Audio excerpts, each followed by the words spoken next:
400 सीटें हासिल कर लेंगे तो हम संविधान बदल देंगे। जी हाँ, सही सुना आपने। ये बात बीजेपी सांसद अनंत कुमार हेगड़े ने कही। उनका कहना है कि अभी हमारे पास राज्यसभा में बहुमत नहीं है, इसलिए हम संविधान में संशोधन नहीं कर पाते।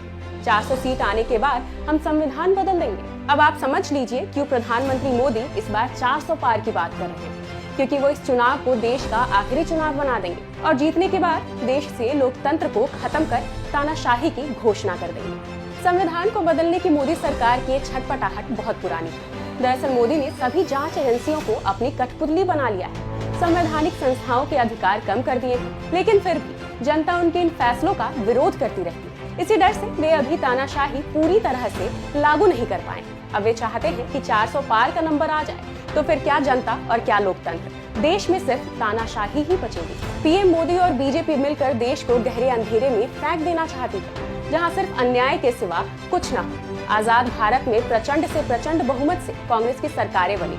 यहां तक कि साल 1984 में राजीव गांधी जी ने लोकसभा चुनाव में 404 सीटों पर अपनी जीत दर्ज की। तब भी 400 पार का नारा नहीं दिया गया था। वैसे मोदी सरकार संविधान बदलने से पहले ही आधा काम कर चुकी है। समाज को बांट चुकी है, मीडिया को गुलाम बना चुकी है, अभिव्यक्ति की आजादी को कुचल चुकी है और स्वतंत्र संस्थाओं से स्वतंत्र शब्द को बेकार कर चुकी है।